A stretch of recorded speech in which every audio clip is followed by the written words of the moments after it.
One of my favorite films of all time is The Princess Bride. In it, one of the main characters keeps on saying, "Inconceivable." And his partner in crime, after hearing him say it over and over again, turns to him and says, "You keep using that word. I do not think it means what you think it means." And I think the same thing can be said about innovation. Everybody's using the word, but I do not think it means what they think it means. So why is everybody talking about innovation? After all, it's not invention, it's not scientific discovery, and it's certainly not mathematical proof. But here's why I think it's so important. Innovation is the process by which we change the world. Innovation, to put it simply, is about making things better. It's about making things better in significant and hopefully meaningful ways. It's the practical application of ideas and technologies to make new and better things. Now, innovation is hard. It requires taking chances. It requires challenging those things we think we know with certainty. It's about taking risk and breaking the rules. You know, at Autodesk, we make software tools. We make tools for people who make film and games. We make tools for the people who design and engineer the built environment. And we make tools for people who design and manufacture the things that are all around us. And I feel very fortunate to work with such awesome people who make such incredible things. And it's forced me to think a lot about innovation, because nearly every company I know wants to be more innovative. And after having thought about it for a long time, I've come to the conclusion that innovation is fundamentally not a corporate phenomenon. You know, innovation, like I said, it involves taking risks and it involves breaking the rules. And companies aren't particularly good at that. In fact, I'd say it's just the opposite. Companies are good at making rules and minimizing risk. Now, in his classic book, The Innovator's Dilemma, Clayton Christensen does a great job of explaining that the lack of innovation is not a failure of companies, but rather it's the result of prudent and sound management.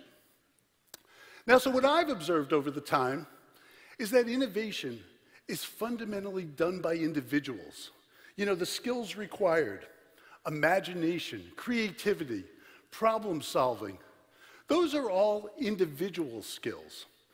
So while companies can do many things to encourage innovation, I think the one thing they can best do is hire the right people. So I think about it as a basketball team. The Los Angeles Lakers are not great shooters. Kobe Bryant is.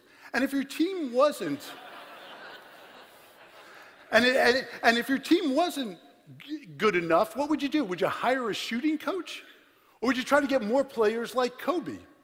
So when I go around and I see companies that have innovation labs or innovation frameworks or an army of innovation consultants, I get this sinking feeling that products are really gonna suck.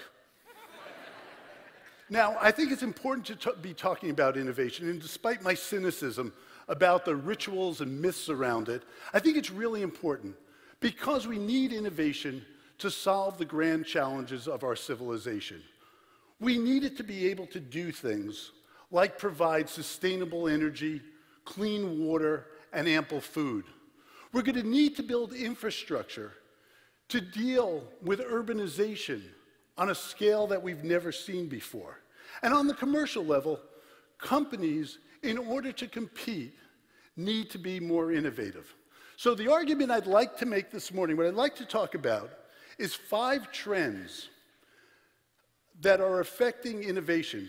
And my thesis is that innovation is happening at an unprecedented pace, and it's going to continue to accelerate because of these 5 trends. So the first trend is we're moving from owning products to accessing experiences. So why did Borders go out of business? Is it because we no longer wanted books or music or movies? Of course not. We just wanted to access them differently. So if you think about books, what I'm really interested in is the story. And the Kindle does a great job of giving me that story anywhere and anytime I want it. Same thing with music. I'm not interested in owning a CD or a record or even an iTunes file. I want to listen to the music I love, and Spotify gives me that experience. It's the same thing with movies. I want to watch movies with my friends and family, and Netflix gives me that experience. And when we move to the physical realm, same thing is true. Take an example like TechShop. For those of you who don't know about TechShop, it's like a health club for geeks. You pay a monthly fee, and you get access to a fully equipped workshop. And what people want is the experience of expressing themselves creatively and making things for themselves. What they're not interested in is the hassle and expense of maintaining all that kind of equipment. Now, the second trend is the way that businesses are doing business differently. You know, the power of the cloud and the crowd is changing the fundamental economics in industry after industry and destroying traditional ways of doing business. So take Kickstarter for an example. Many of you may know the story of Scott Wilson. He was an industrial designer. He struck out on his own to build a wristwatch built on the iPod Nano. He tried to raise $15,000. In 2 months, he raised nearly $1 million. And now his watches sell in the Apple Store. But as amazing as that is for Scott, what's more amazing, in aggregate last year, almost $100 million was pledged to support 25,000 projects on Kickstarter. Now, another way that business is changing is the idea of open innovation. And you know the basic idea: nobody is as smart as everybody. For more than 10 years, there was a particular problem that had baffled the research community about the HIV virus. They posted the problem on the puzzle website Foldit, and within 3 weeks, the community had solved the problem. Now, it used to be that it was large corporations and government agencies that were doing all the innovation, you know, all the rocket science. And that stuff would eventually trickle down to smaller businesses and eventually to individuals like you and me. But today, it's all different. It's as likely that innovation is flowing upstream as it is flowing downstream. So as an example, when NASA went to build its new lunar lander, rather than do it all by themselves, they collaborated with a company called Moon Express. Moon Express is a small, nimble company of some of the youngest and smartest engineers. Now, the third trend I want to talk about is digital fabrication. Digital fabrication is about designing things in computers and having them made with computer-controlled technology. It is changing the rules about how things are made. It's changing the rules of the Industrial Revolution. It used to be, in order to have things that were high quality and low price, we had to make large quantities of them. Today, we can make things of really high quality in small quantities at moderate prices, and those prices are going down every day. These technologies range from additive technologies like 3D printing that you may have heard about, all the way to biological processes that are being used for manufacturing. So nowadays, with increasingly affordable 3D printers, we can print in a variety of materials. We can print in rubber. We can print in plastic. Here's a bowl I recently made that I printed in metal. And there's work going on at USC where they're 3D printing buildings, and there's work at Wake Forest where they've 3D printed a human kidney. Now, digital fabrication isn't just about the things that we're now able to make, it's also about where we're able to make them. We're going to be able to make them in places like outer space, deep under the sea, and in remote, distant villages. So, for example, a friend of mine recently tried out 3D printing in zero gravity. And the basic idea is, rather than bring a complete inventory of every spare part you might need, why not bring a 3D printer and print the spare parts you actually need? So moving from space down to things too small for the eye to see, scientists and researchers are now working on machines and devices at the nanoscale. Here's a great example. This is a nano robot that was designed at the Wyss Institute at Harvard. And the basic idea was to use DNA to create this clamshell-like device and target a particular cell.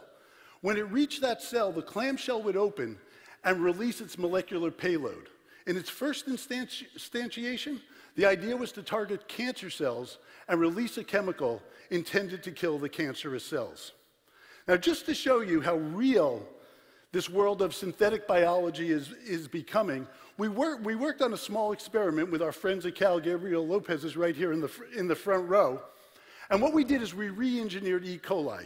E. coli is the bacteria that's in your gut, it's on your body. It's the things that truthfully make human stuff smell badly. So what we did is we took a bunch of E. coli and we re-engineered the biological instructions that emit the chemicals that make it smell badly, and we replaced them with different biological instructions.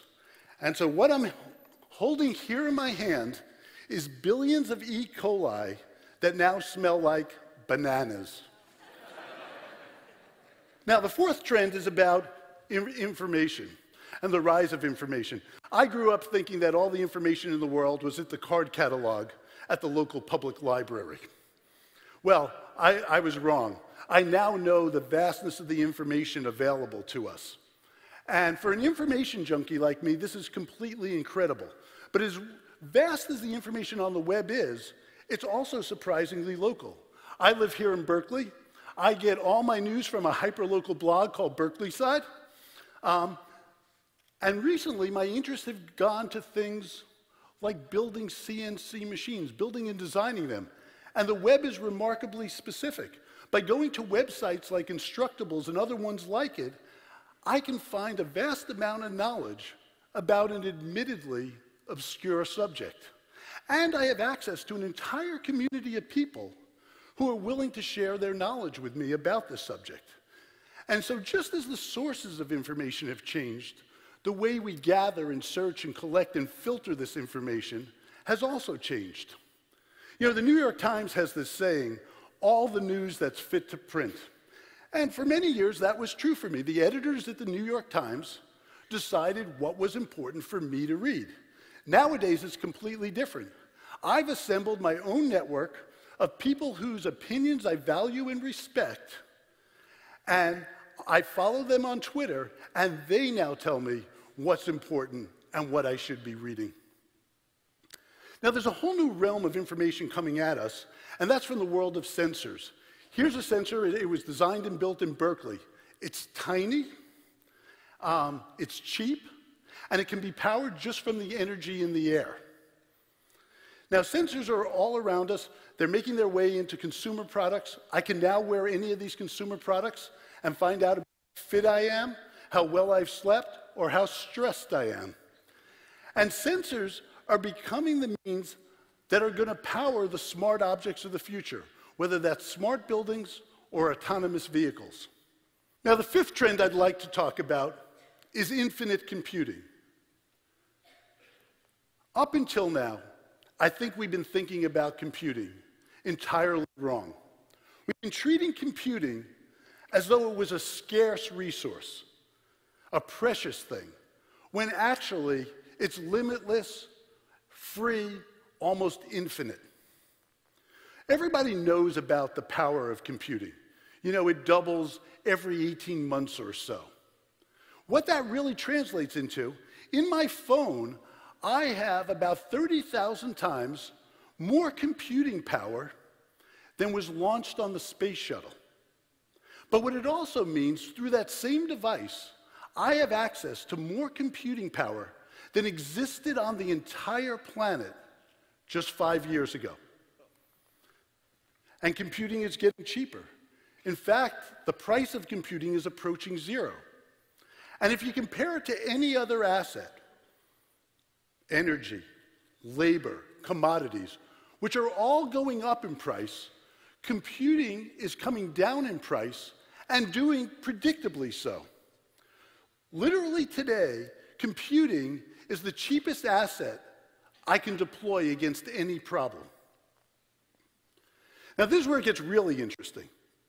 It used to be that if I wanted to solve a problem on my computer that, let's say, took about 10,000 seconds, it would cost about $1.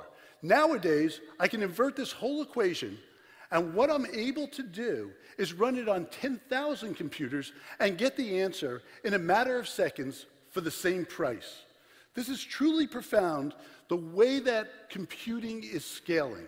Unlike humans, computing scales really well. And the fourth one is that computing is becoming ubiquitous. You know, it's in our phones, it's in our cars, it's in our buildings, soon it will be in our clothing, and it will probably end up in our bodies. So like I said, I think we've been thinking about computing entirely wrong. We have to stop treating it as a scarce and precious resource and start dealing with it as the infinite resource that it really is. Regardless of what domain you're working in, you've now been handed one of the most powerful tools ever, and it's virtually free. So this morning, I talked about the trends that I think are affecting innovation. And what I really think is important is that it's individuals who break the rules who make those new innovations. And the ones who are really successful at breaking the rules, in effect, what they're really doing is creating the new rules. And in a never-ending cycle, those new rules will have to be broken as well. So while the challenges I think we face are daunting, I've never been more optimistic about our ability to solve them. There's never been a greater need or a better time to innovate. Go out there and break the rules. Thank you.